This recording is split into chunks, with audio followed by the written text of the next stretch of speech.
பச்சை பட்டாணி கிரேவி செய்கிறது எப்படின்னு பார்க்கலாம். அதுக்கு 250 கிராம் பச்சை பட்டாணியை கழுவி எடுத்துக்கலாம்.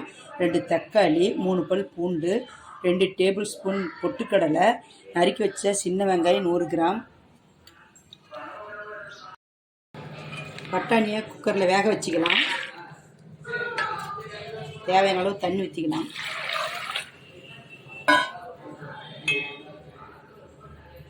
உப்பு கொஞ்சம் போட்டுக்கலாம்.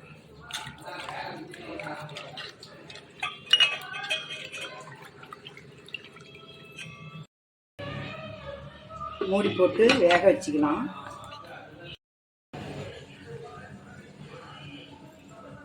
நான் காய வைக்காத பச்சை பட்டாணி எடுத்துருக்கேன். 1 விசிலே போதும்.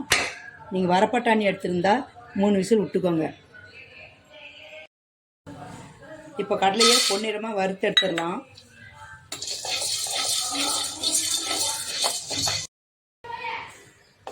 பொன்னிறமாக வறுத்தாச்சு.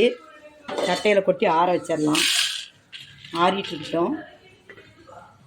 அதுக்குள்ளே நம்ம 2 தக்காளியை கட் பண்ணி வச்சுருக்கேன்.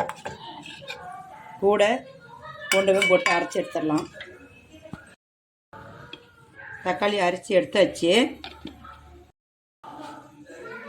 கடலை கொட்டி அரைச்சிக்கலாம்.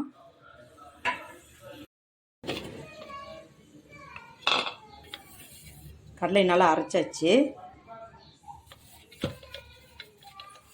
இதை கொட்டி வச்சிடலாம் கப்பில். 3 டேபிள் ஸ்பூன் எண்ணெய் ஊற்றிக்கலாம்.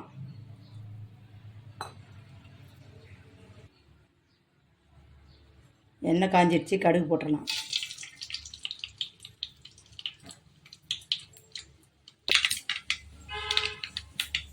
கடுகு பொரிஞ்சிடுச்சு. கருவேப்பிலை, வெங்காயம் போட்டு கிண்டிடலாம்.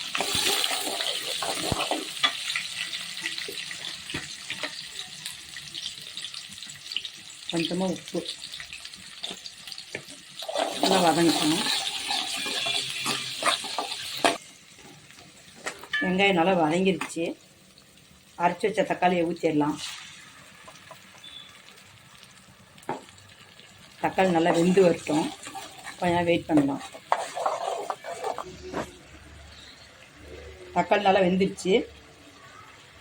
1 டீஸ்பூன் சாம்பார் தூள், 1 டீஸ்பூன் கரம் மசாலா தூள், 1 டீஸ்பூன் மல்லித்தூள், 1/2 டீஸ்பூன் மிளகாத்தூள், 1/2 டீஸ்பூன் மஞ்சள் தூள், 1/4 டீஸ்பூன் மிளகுத்தூள், 1/4 டீஸ்பூன் பெருங்காயத்தூள் எல்லாம் ஒன்றா சேர்த்துடலாம்.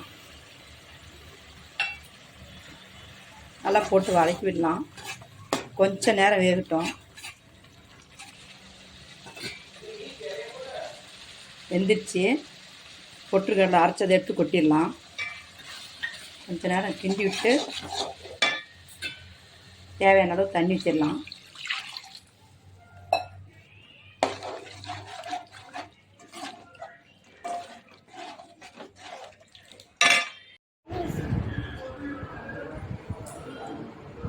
வேக வச்ச பச்சை பட்டாணி எடுத்து கொட்டிடலாம்.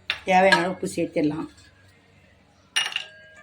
நல்லா வெந்து கொதி வரட்டும். அதெல்லாம் வெயிட் பண்ணிடலாம்.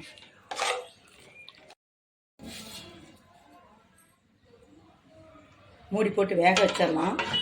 கொஞ்ச நேரம் வேகட்டும். கிரேவி நல்லா கொதித்து வந்துடுச்சிங்க. இந்த அளவு இருந்தால் போதும். ஸ்டவ் ஆஃப் பண்ணிடலாம். பட்டாணி கிரேவி ரெடி ஆயிடுச்சு. நீங்களும் செஞ்சு பாருங்கள். இந்த வீடியோ பிடிச்சிருந்தா சப்ஸ்கிரைப் பண்ணுங்கள்.